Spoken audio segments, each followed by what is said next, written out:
today to talk about the top 5 fertility disruptors, the toxins that are really causing problems in our world today in terms of people getting pregnant. This is a really big problem in today's world. We are just having problems creating babies, and there are reasons here that are linked to toxicity, and we are seeing more and more of a problem with fertility with women and men. So both men and women are affected by toxicity. And this is a huge problem because our world is so toxic. So I want to break down the top 5 toxins that we're really seeing a problem with. And that is lead, mercury, BPA, phthalates, and pesticides.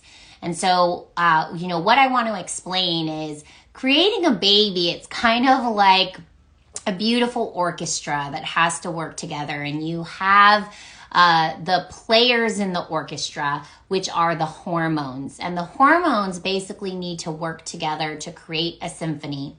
And as those hormones are communicating with each other, they are telling each other what to do and working together.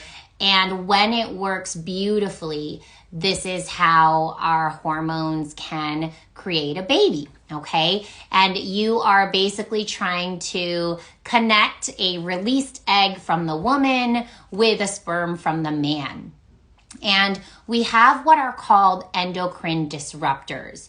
And these are toxins that disrupt this beautiful symphony that's happening. And those disruptors cause chaos in the system. And instead of everything working really beautifully, chaos ensues. And with that chaos, we can have problems with fertility. Okay, so all of these toxins are endocrine disruptors, from lead to phthalates, BPA, and pesticides. So let's break down each of those. So lead, we are finding that people are having exposure to lead. If you live in a home that's older than 1978, then you may have lead pipes, lead paint. That's something you want to look into. Often when you buy newer homes or new homes, they have to actually disclose this information. So that's one place you want to look. If you live in an older home, check for that, and something you want to look into. Lead can also be found in other places. Actually, we can find lead in some of our supplements and some of our food. So, this is something to look into. In California, we have a Prop 65 that kind of protects us and lets us know when there is some measurable lead. Now, with some supplements, it's in the soil. And so sometimes we can't, we'll see that Prop 65, little thing on our supplement bottle, and, something that we want to pay attention to. But unfortunately, some things that are food-based may have that Prop 65 label on there, but it is something to think about, and something that, if you want to make sure to be taking the highest quality supplements, because those higher quality supplements are going to make sure that there aren't these high levels of lead in them. I've noticed that herbs from like Chinese herbs that come from China can have high levels of lead, or Ayurvedic herbs as well too. So something to look into. And if it's more regulated in the US, you may see that those levels are lower. Okay, so that's another thing to think about. If you are in law enforcement, or you frequent the shooting ranges, lead is also an exposure that happens in those places when people are shooting guns and things like that. So lead is being released into the air. So that's another thing to think about. Lead can also be found in your water. So making sure you're filtering your water. And those are some of the places you might find lead. Okay. So again, lead is causing chaos with all the hormones in the fertility process. And if anyone is having a difficult time with fertility, this may be something you want to look into. Lead can be measured in the blood. I do like to do a chelation method where we give you something that kind of pulls out the lead and then you pee it out. And that will show us the lead that might be kind of hidden in your tissues and hidden in different places in your body because you may not see it floating around in the blood. Okay, so that is something to consider. Now, the next thing that we want to think about is BPA. And BPA is part of plastic. And as you guys probably know, you'll see kind of like a BPA-free. Now, BPA-free may not be actually better because when they replace BPA, they may replace it with something called BPS. So you want to just kind of go with, instead you want to go with glass or stainless steel, especially for your food products, like especially anything that's stored in food, storing food or storing water or anything you're going to ingest. And especially important if that plastic gets hot. So for example, like your water bottles, they could be actually being transported to, wherever they're going to in a bus or something, or a train. And let's say it's a really hot day. Well, water, they're not going to temperature control that travel process, but something like a yogurt, they might temperature control that where it will stay nice and cool, right? But with water, they're not going to do that. So water bottles, that's a big one where BPA may be leached, and other types of plastic toxins as well too is something to think about. So going BPA free doesn't mean going BPA free plastic, but really going with like plastic or glass or stainless steel would be great. And again, another disruptor, it's an impersonator. BPA is an impersonator that really impersonates, different functions that really contribute to hormone balance and fertility. So that's our next important one. The next one are called phthalates, and phthalates are actually also found in plastics, but we also see these in fragrances. So if you are using any products that have the term fragrance on them, and if it just says fragrance, there's a possibility that could be a phthalate. The phthalates kind of help the fragrance to kind of stick around longer. And so that's why they're using their plasticizers. And these phthalates, again, they are impersonators. They mimic, they do mimicry in the body, which means they're kind of impersonating hormones and hormone functions. And this can really disrupt our hormones as well too, disrupt our fertility. So making sure that you are going fragrance free is really important, and then plastic free whenever you can. Okay. The next one on our list are pesticides, and pesticides do the same thing. Again, we are just causing chaos in this whole fertility process. And in terms of pesticides, you want to make sure to go organic, because what the pesticides are, these are sprayed on our conventional fruits and vegetables. And those pesticides are basically trying to help the farming industry in terms of making sure that, okay, the bugs and the insects are staying away from these fruits and vegetables. But this is harmful for us. So we need to make sure that we're eating organic. So you guys need to make sure to download the EWG's Dirty Dozen and Clean 15 list. The Dirty Dozen list are the 12 foods that are the highest in pesticides and herbicides. And those things, we want to make sure to eat organic all the time. And so if you kind of keep that list on your phone, even when you're out at a restaurant, I do recommend that you don't eat those products or those foods conventionally. And unless it says organic, it is not organic. So likely that is a conventional food. And then there is a list called the Clean 15. And the Clean 15 are the foods that you may be able to eat conventionally, just because those are cleaner. They don't use as many pesticides on those foods. Okay, so you can download those two lists.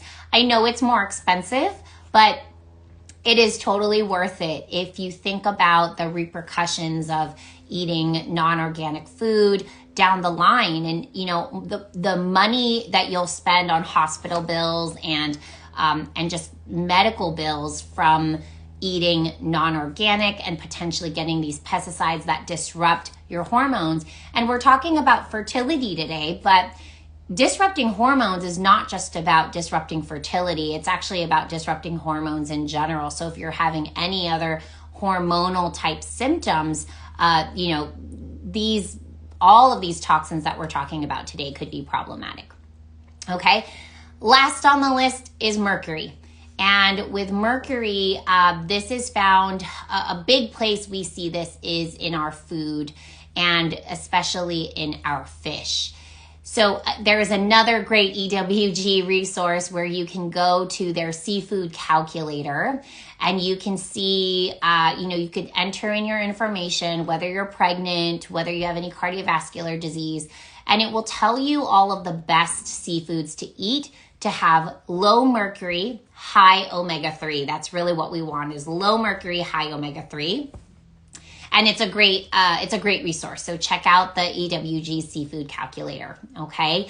And that's really important because mercury not only disrupts the hormonal system as well too, but it actually can be harmful to the reproductive tissues, even to the DNA in the system. And so that can really cause disruption again with fertility. So we wonder why we're having such a hard time with fertility. And, I think what we try to do is we go to a fertility clinic and we're basically using, methods to try to get pregnant rather than thinking about why the difficulty in fertility is actually happening in the first place. And that is likely because of these endocrine disruptors, which I'm calling fertility disruptors. So we need to think about that and we need to clean that up. And I announced last week that I am pregnant. I'm 17 weeks pregnant. And I got pregnant very easily, even though I'm 40 years old. And I think that's something that people get really afraid of when, you're getting pregnant at an older age and everybody worries about it.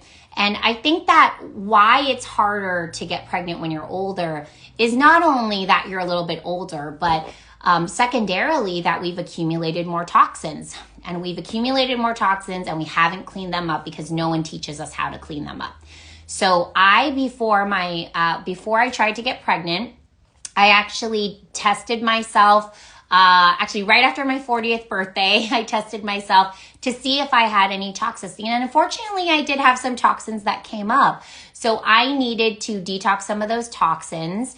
And I live a really clean life. So unfortunately, even though I live such a clean life, we get these toxins in our ecosystem. I mostly eat at home, but I do eat out sometimes. And so I am getting exposure to toxins like pesticides and lead and mercury and things like that.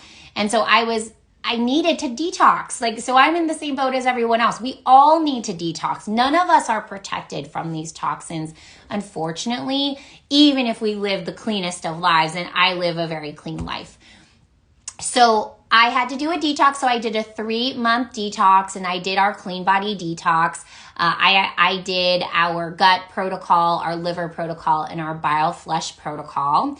And I myself took my assessment. I took our labs. I did our labs and kind of checked where I needed to improve my health. So you guys can actually do that. If you go to the link in my profile, you can do our Cleanbody assessment. So it takes about 10 minutes. So make sure you allot some time, because what it's going to do is go through about 17 organ systems and it's going to ask you for symptoms in each of those organ systems. And then you can just kind of see what you score in those departments. And so, I wasn't severe, but I was mild to moderate in some of the organ systems. So, I wanted to do some labs to check into that. If you guys do the assessment, there are some recommendations in terms of, work with your own doctor, or you can work with me and my team so that we can assess those organ systems for you and see, what's imbalanced for you. So I did that myself. I did the whole process. And then 3 months later, I was fully detoxed, feeling great, and decided to start trying. And we got pregnant on the first try. So, don't know for sure, but I do believe all of the preparation that I did and the cleaning up of my system and the removing the toxins and getting rid of those disruptors really did help my fertility to go well. And then secondarily, when I was pregnant 15 years ago with my first child, I had really bad eczema. And that's actually how I became a naturopathic doctor, because my eczema was so bad at that time. I had TSW, topical steroid withdrawal, because I stopped using the steroids when I was pregnant because I was worried it was going to affect my baby. And I just had the worst time with my skin. It was just horrible. That when my daughter was 4 months old, I ended up going to naturopathic medical school.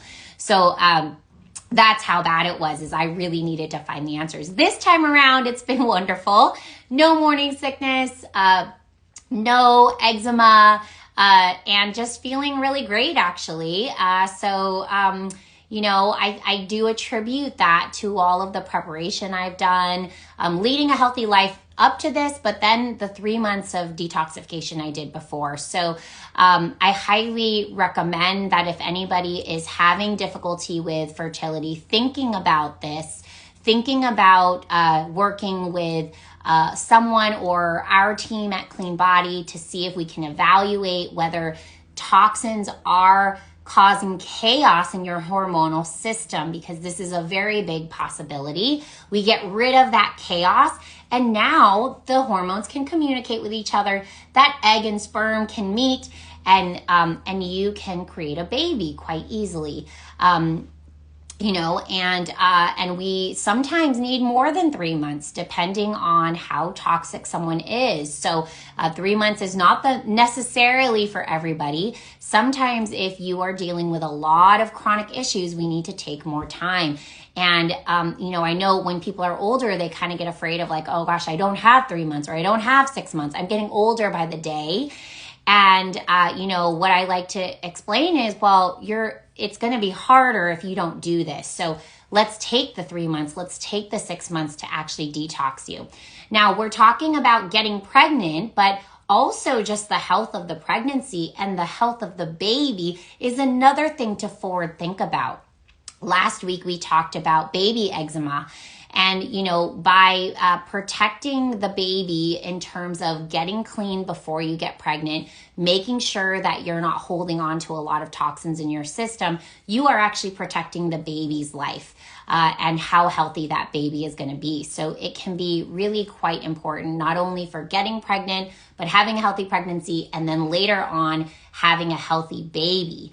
Because as we spoke about last week, is eczema can really be a sign that the body's screaming out that there's just a lot of toxins in the system. So this is important for all the way around, for the entire process of getting pregnant, being pregnant, and then having a healthy baby, and really setting up the baby for a lifetime of health.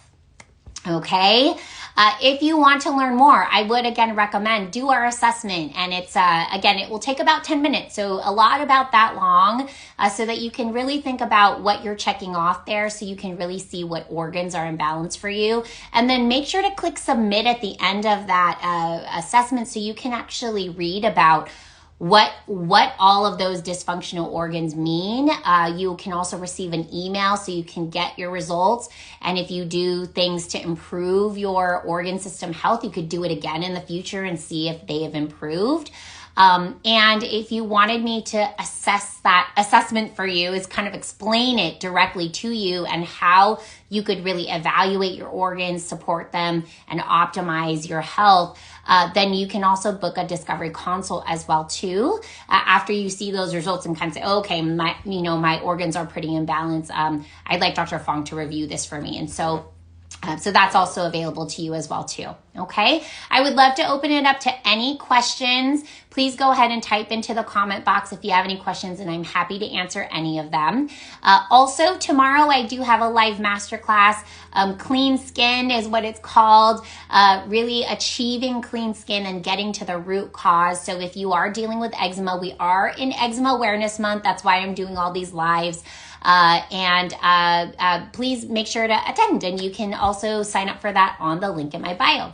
All Are you able to respond to my DM? I want to set up a consultation with you, but the code you provided last week didn't work. Okay, I will reach out to you. I don't know if I saw that DM. I apologize. I will go ahead and check that. And I will see about getting you a code that you can get a discount, okay? Hello, what are the blood tests that need to be taken to see what toxins you have in your body? Okay, great question. So I actually don't necessarily recommend blood tests for checking toxins all the time, because unfortunately a lot of those toxins aren't necessarily going to be in the blood.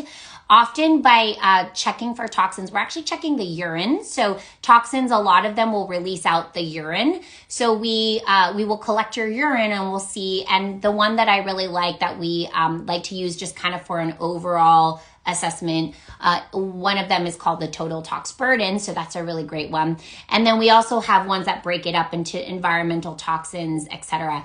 If you guys look at our programs, we have a coaching program where we actually offer that test for you to order on your own.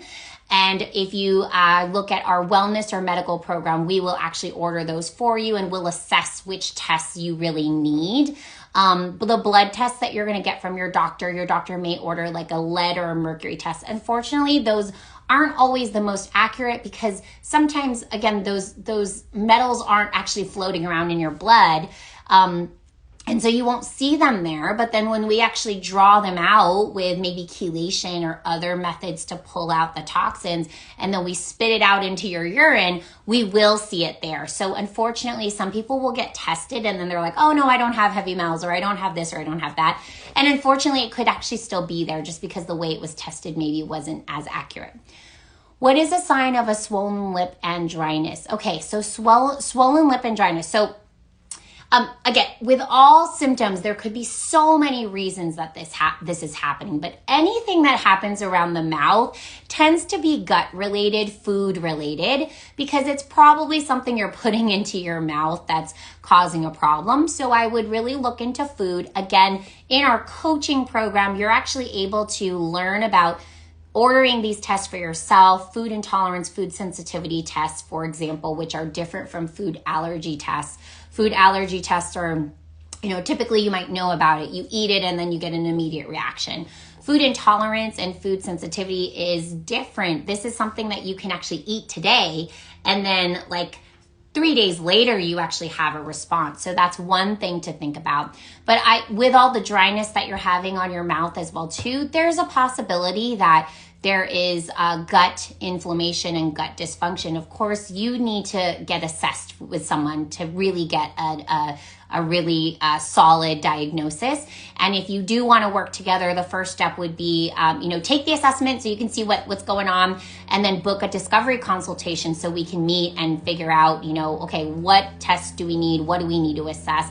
But those are usually signs. Anything around your mouth is usually a sign that the gut is inflamed. And it's the top, your mouth is the top of your tube, your gut tube. I want you guys to think of your gut as just a tube that starts at your mouth and ends on the other end. And anything that is inflaming the gut is going to cause problems potentially up here and even the other direction as well too, okay? So I would also ask about, okay, what does your poop look like? And if you guys do book a discovery consultation, I know this sounds a little gross, but we do ask you to journal things like pictures of your poop, pictures of your skin, pictures of your food, so I can get to know you a little bit better, because labs are not going to tell us everything, unfortunately. Okay, so we need to look at poop. And if you come to my masterclass tomorrow, I'll show you pictures of what it should look like, okay? What about eyes? I recently started with a rash on my eyelids and lower. Okay, eyes, two things. One, food is still a possibility because we got here and we got here.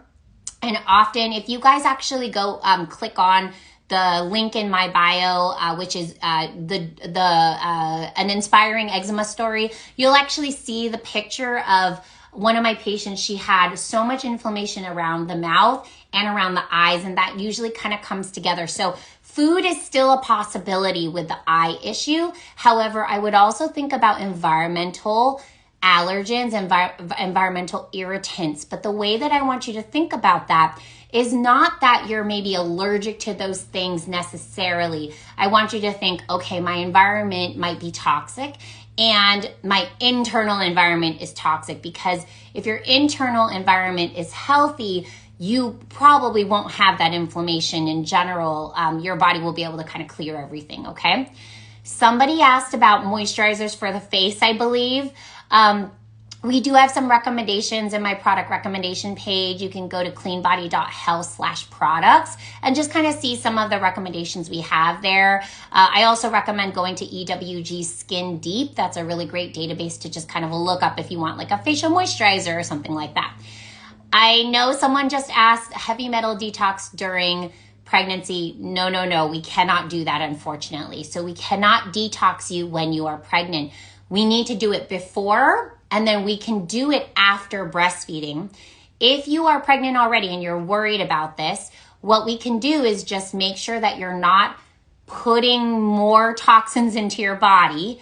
And then number two, we can do things that kind of grab the toxins so that they hopefully don't circulate around in your body.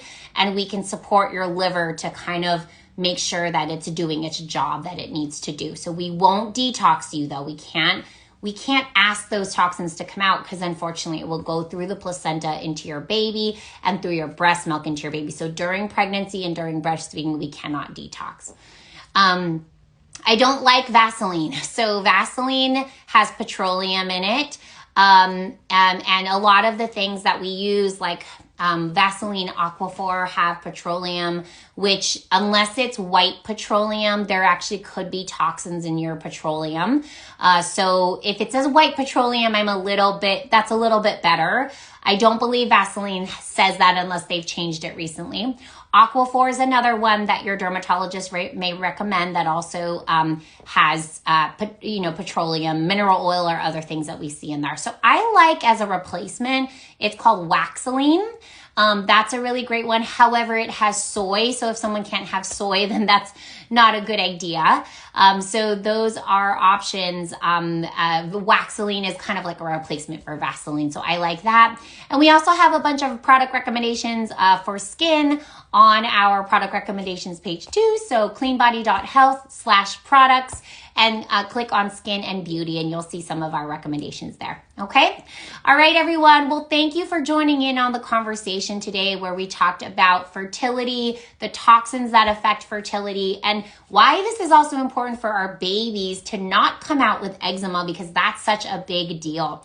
What we are talking about for the rest of the week, I'm actually going to be releasing a podcast where I interview someone who created a breast milk test to check for toxins in the breast milk. So look out for that. That's coming out this week. And then we are going to start to talk about kids and eczema, kids and nutrition, because, moving on to the kids part of things, when they grow up a little bit, it's food that can be a really big issue. So we're going to talk about food. I'm actually going to get my nutritionist from Cleanbody on, and we're going to do an IG Live about that. So look out for that in this coming week. I'm really having fun doing these eczema awareness IG Lives. If you guys have any other topics you want me to cover, please DM me. And thank you for coming. All right. Have a great week, everyone. Bye-bye.